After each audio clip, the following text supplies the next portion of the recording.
Antes de la semifinal de la Eurocopa 2024 entre España y Francia, Adrien Rabiot lanzó un reto a Lamine Yamal, diciendo que aún tenía mucho por demostrar. Pero el joven español respondió de la mejor forma, con un golazo que lo convirtió en el goleador más joven en la historia del torneo y con una frase contundente: «Habla ahora». En este vídeo repasamos la tensión, las declaraciones y cómo Yamal silenció a todos en la cancha. El estadio de Múnich ya estaba en ebullición antes de que el balón empezara a rodar.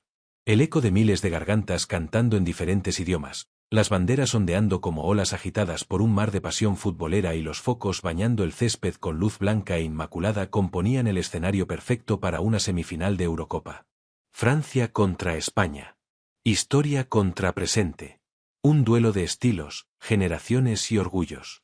Adrien Rabiot, uno de los motores silenciosos del mediocampo francés, caminaba con paso firme por el túnel que conducía al terreno de juego. Su rostro, tallado por años de exigencia y aprendizaje, mostraba una calma casi ritual. No era solo experiencia, era una serenidad adquirida en noches como esa, cuando el ruido exterior amenaza con devorar la concentración.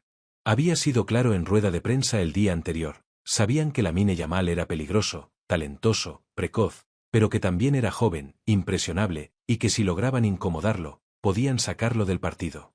Había algo de estrategia en sus palabras, pero también de verdad. Rabiot no subestimaba al chico de 16 años, pero quería medir su temple. Lo dijo con inteligencia, casi con la misma intención con la que un ajedrecista avanza su peón central para evaluar la reacción del rival. En ese contexto, la respuesta de Yamal fue tan inesperada como poderosa. En su historia de Instagram no había rabia, ni una réplica directa, solo una frase que destilaba confianza y frialdad: «Muévete en silencio, habla solo cuando es momento de decir jaque mate». Una frase que se incrustó en la cabeza de más de uno como un dardo envenenado. Y así, el murmullo crecía. ¿Respondería el joven prodigio en el campo con la misma contundencia que en redes? ¿Sería Rabiot capaz de neutralizarlo como había prometido? El partido estaba por comenzar, pero la batalla psicológica ya estaba en marcha. Desde el primer minuto, el juego fue una danza frenética entre táctica y talento. Francia, fiel a su estilo, plantaba su bloque medio y buscaba los contragolpes letales, mientras España acariciaba el balón con mimo y paciencia, buscando fisuras en la estructura gala. Rabiot, como metrónomo disciplinado, marcaba los tiempos de su equipo. Su presencia era omnipresente, cortaba, distribuía, empujaba, retrocedía. En cada movimiento había oficio. Pero entonces, como si el destino disfrutara de los simbolismos, en el minuto 13, la primera gran chispa prendió fuego al partido. Lamine Yamal recibió un pase cruzado cerca del vértice derecho del área.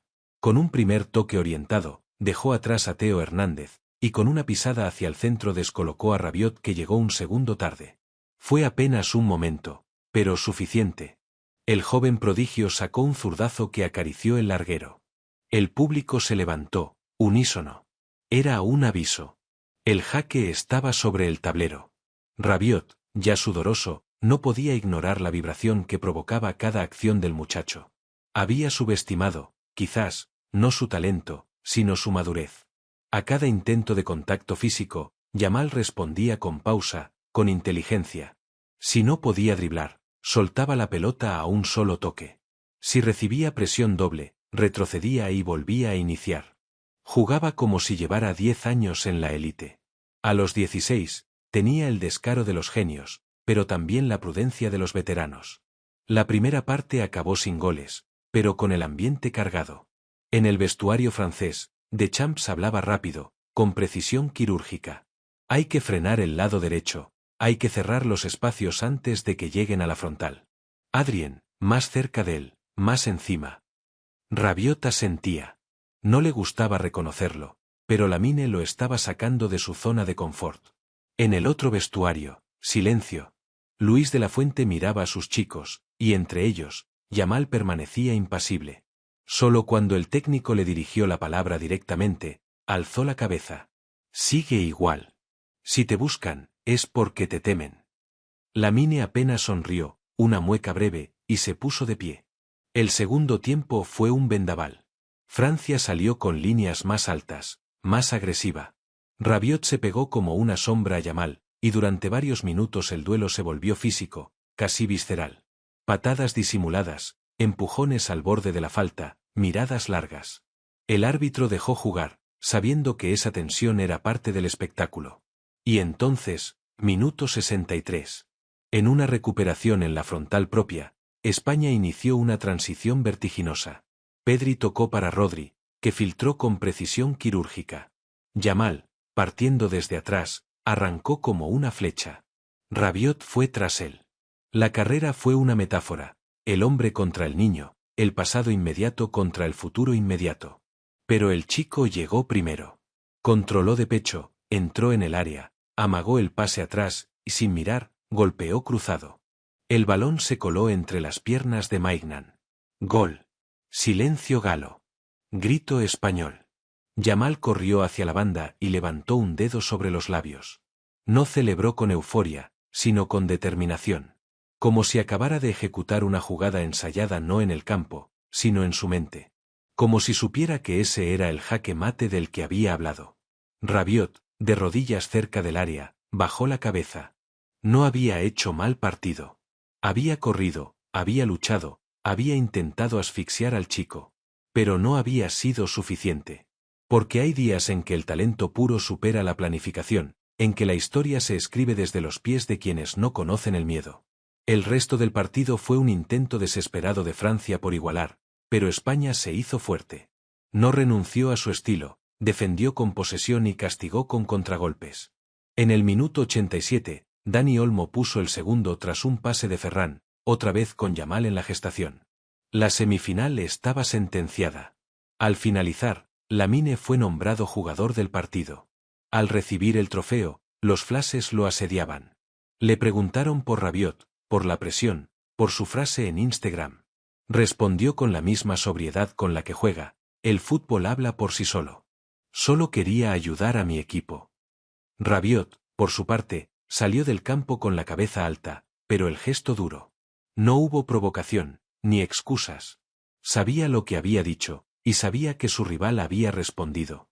En el túnel, antes de entrar al vestuario, se cruzó con el joven delantero. No hubo palabras, solo un gesto mínimo, un ligero asentimiento de cabeza por parte del francés, y una media sonrisa de Yamal. Reconocimiento mutuo. Respeto. El tablero había hablado.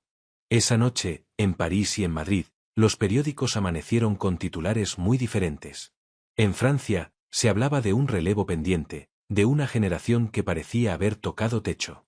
En España, las portadas eran todas para él, para el niño que había nacido en 2007 y que, con 16 años, acababa de llevar a su país a una final de Eurocopa. En las redes, su frase se volvió mantra. Muévete en silencio, habla solo cuando es momento de decir jaque mate. Cada palabra acompañada de vídeos del gol, del pase, de su sangre fría. Mientras tanto, en algún rincón del vestuario, Lamine desactivaba su teléfono y se sentaba en silencio, los auriculares puestos, escuchando música. No sonreía mucho. Sabía que no había terminado. Sabía que aún faltaba la final. Pero por un instante, por un día, había sido el mejor del mundo. Y así, en la historia de los duelos memorables del fútbol europeo, quedó registrado ese choque generacional. Adrien Rabiot, el centinela experimentado, y Lamine Yamal, el niño que no necesitó gritar para hacerse oír. El que movió en silencio, y habló cuando tocaba. La noche posterior al partido parecía suspendida en el tiempo. En las calles de Múnich, los aficionados franceses caminaban cabizbajos, envueltos en un silencio espeso que contrastaba con la algarabía desbordante de los hinchas españoles. Algunos bares mantenían las luces encendidas más allá del cierre previsto, alimentando la conversación eterna de los partidos históricos. Y si había un nombre en cada boca, era el de Lamine Yamal. Mientras los medios repetían el gol desde todos los ángulos posibles, los expertos desmenuzaban cada pase, cada control, cada giro del joven delantero como si se tratara de jeroglíficos a punto de revelar el secreto del talento precoz. Pero la pregunta de fondo era otra: ¿cómo era posible que un chico de apenas 16 años se moviera con tal madurez entre los gigantes del fútbol europeo? ¿Qué lo hacía diferente? La respuesta quizá no estuviera solo en los pies, sino también en la cabeza. Porque desde sus primeros pasos en la Masía, Lamine había sido consciente de lo que significaba estar bajo los focos. Sus orígenes humildes, su entorno, su familia, su historia personal, todo lo había preparado, casi sin querer, para manejar presiones que destruirían a otros. Y ahora, en el escaparate más brillante del continente, respondía sin temblar, sin perder el norte, sin ceder al vértigo. En la concentración de la selección francesa, el ambiente era sobrio. Deschamps, con gesto severo, se reunió con su cuerpo técnico hasta altas horas de la madrugada. Se revisaron estadísticas, se analizaron decisiones, se anticiparon críticas. Sabían que la derrota dolía, pero más aún dolía la sensación de haber sido superados por alguien a quien, en el fondo, muchos aún consideraban un niño. El orgullo de un equipo acostumbrado a dominar sufría una herida que iba más allá del resultado. Adrien Rabiot permanecía en su habitación, solo. No era hombre de grandes gestos públicos ni de apariciones innecesarias. En su tablet, repasaba el partido. Una y otra vez. Se detenía en cada jugada en la que Lamine le ganaba medio metro, en cada giro impredecible, en cada pase que llegaba al pie. Observaba con una mezcla de frustración y fascinación. Lo había enfrentado con dureza, con experiencia, con lectura táctica, y aún así, lo había superado. Aquello, para alguien como él, era más que una simple derrota. Era una lección. Sus palabras de la víspera resonaban ahora en su mente.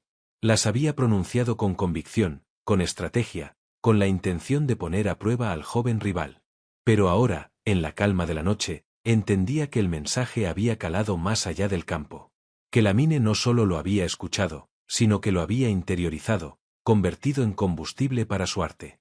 Al día siguiente, la prensa francesa fue dura. No se cuestionaba tanto la entrega como la falta de ideas, de adaptabilidad. Se pedía una renovación. Se hablaba de ciclos cumplidos. De fondo, emergía un debate inevitable. ¿Qué lugar ocupa la experiencia frente al talento emergente? ¿Cómo se mide el liderazgo si no por la capacidad de transformar palabras en acciones? Mientras tanto, en el hotel de la selección española, el ambiente era de euforia contenida. Luis de la Fuente había insistido en que nada estaba ganado. Que la final aún estaba por jugarse. Pero era imposible no notar la ilusión en los rostros, la energía que brotaba en cada conversación entre jugadores. Gavi, lesionado, abrazaba a Lamine con cariño de hermano mayor. Pedri lo observaba con admiración genuina. Incluso los veteranos como Morata o Jesús Navas lo miraban sabiendo que estaban presenciando el nacimiento de una leyenda. La historia de Lamine Yamal empezaba a tomar el tono de las epopeyas modernas.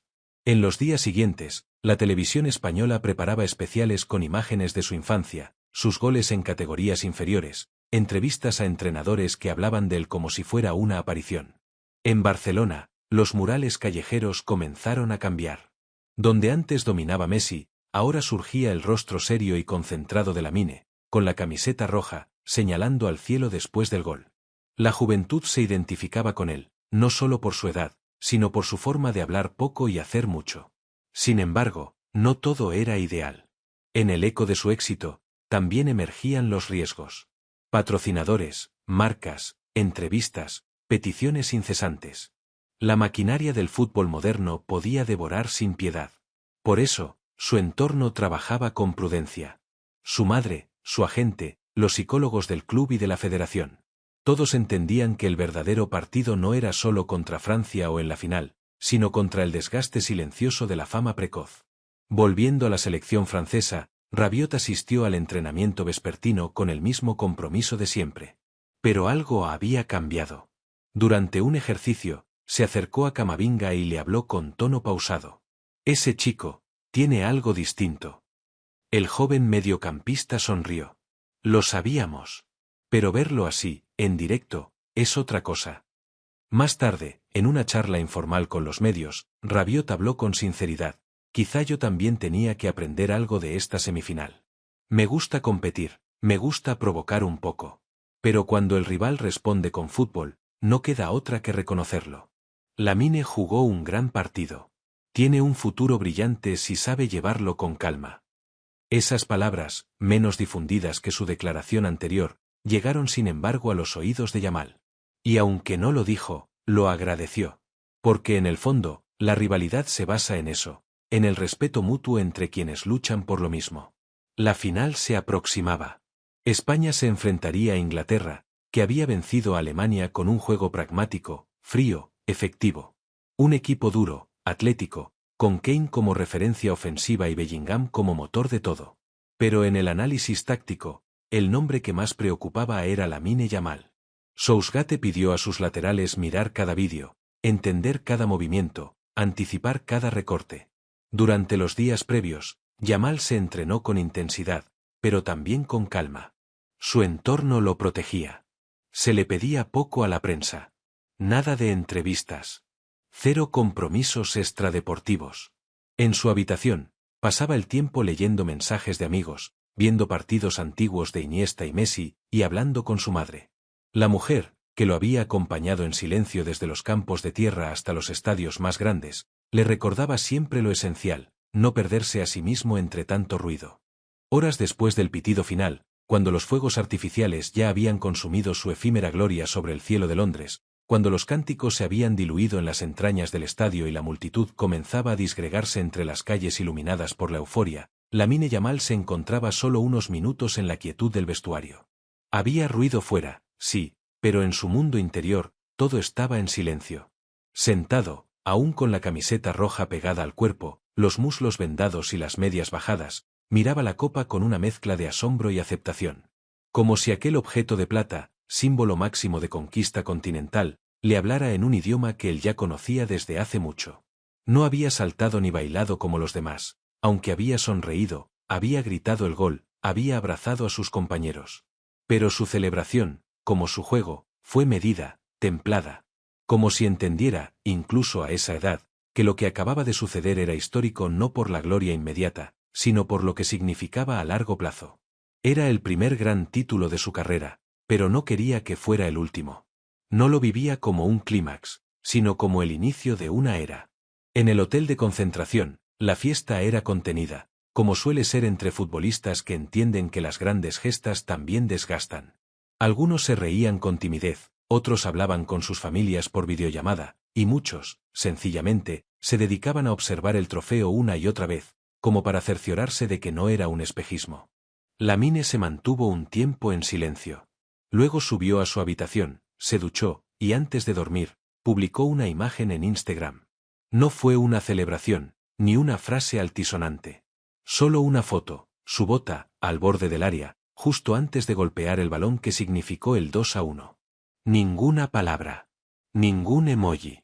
Solo la imagen. Y esa imagen, sin texto, hablaba más que cualquier crónica. Al día siguiente, el mundo del fútbol amaneció rendido ante el prodigio.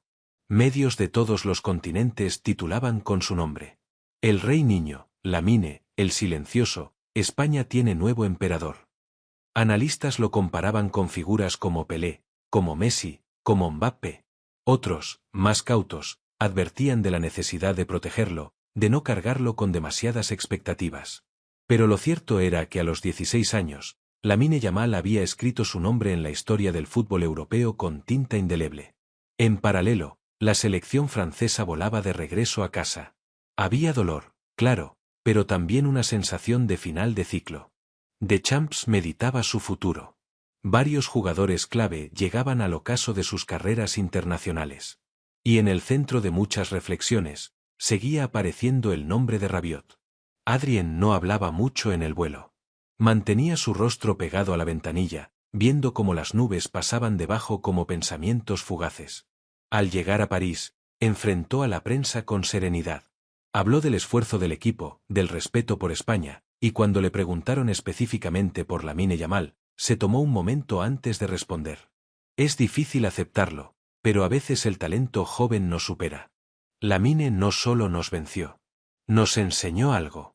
Me alegra haber sido parte de ese partido, aunque fuera desde el otro lado. Eran palabras sin rencor, cargadas de una honestidad que los periodistas valoraron. Porque entendían que, a veces, el fútbol no es una cuestión de orgullo, sino de comprensión. Y Rabiot, después de años de experiencias y batallas, entendía que aquella noche no había sido una derrota personal, sino una transición generacional inevitable. En los días siguientes, se supo que varios clubes grandes de Europa estaban dispuestos a ofrecer fortunas por tener a Yamal en sus filas. Pero el Barça fue claro, no estaba en venta. No había discusión. Era su presente y su futuro. Y él, a su vez, jamás expresó interés por marcharse. Su compromiso con el club que lo formó era parte de su identidad. Nunca lo dijo explícitamente, pero sus gestos hablaban. Quería escribir su historia en azulgrana, quería dejar huella en el Camp Nou, quería ser referente no por palabras, sino por hechos. Volvió a Barcelona como un héroe. En el aeropuerto lo recibieron decenas de aficionados. Algunos lloraban, otros le pedían autógrafos, otros simplemente lo miraban en silencio, como se mira a los mitos. Él, tímido, respondía con gestos sencillos. Saludaba, sonreía, firmaba, se tomaba fotos. Pero sus ojos seguían quietos, enfocados en algo más allá del bullicio inmediato. Su regreso al club fue igual de sobrio. En el primer entrenamiento con el Barça, saludó a todos sus compañeros, habló con Xavi unos minutos, y luego se puso a entrenar como siempre, sin pretensiones. Corría como si aún tuviera algo que demostrar. Y lo tenía. Porque el verdadero genio, el verdadero competidor, nunca se conforma. La temporada siguiente empezó con Yamal como el jugador más observado de Europa. Cada partido era seguido por millones. Cada toque, analizado al detalle. Pero lejos de achicarse, creció. Mejoró. Se adaptó. Aprendió. Añadió a su juego nuevas variantes. Empezó a asistir más, a retroceder cuando era necesario, a elegir cuándo brillar y cuándo ser parte del engranaje. Sus compañeros lo respetaban. No por la fama, sino por su ética. Porque nunca alzó la voz más de lo necesario, porque nunca se creyó más de lo que era. Y si alguien quería provocarlo, recibía como respuesta una jugada imposible, una asistencia quirúrgica, un gol desde fuera del área. Silencio primero. Jaque mate después. En la final de la Champions League, que el Barça volvió a disputar tras años de espera, volvió a ser protagonista. Asistió en el primer gol, marcó el segundo. El equipo catalán ganó 3-1, y Lamine fue elegido nuevamente mejor jugador del partido. No celebró con grandes gestos. Solo miró al cielo, como lo hacía siempre. Como recordando de dónde venía, y hacia dónde quería llegar. Y mientras el mundo ya lo colocaba entre los 5 mejores jugadores del planeta, él seguía siendo el mismo chico que un día decidió responder con fútbol a una provocación en rueda de prensa. Que no se dejó llevar por la presión. Que no insultó, no despreció, no gritó, solo jugó. Solo demostró. Un día, años después, Adrien Rabiot fue invitado como comentarista a una cadena deportiva. El tema era la nueva generación de oro del fútbol español. Y cuando le preguntaron por Lamine Yamal, sonrió, algo más envejecido, pero con esa mirada afilada de siempre. Ese chico me ganó con silencio. Con talento. Y con respeto. No todos los días uno se cruza con un jugador así. Me alegra haber estado allí el día que dijo su primer jaque mate. Porque desde entonces, no ha dejado de mover fichas. Y así, con el paso de los años, Lamine Yamal se convirtió en más que un jugador. Se volvió símbolo, referencia, inspiración. No solo por sus goles, sino por su actitud. Porque enseñó que en un mundo de ruido, a veces la verdadera grandeza se expresa con acciones, no con palabras. Porque él se movió en silencio. Y habló cuando era el momento de decir jaque mate.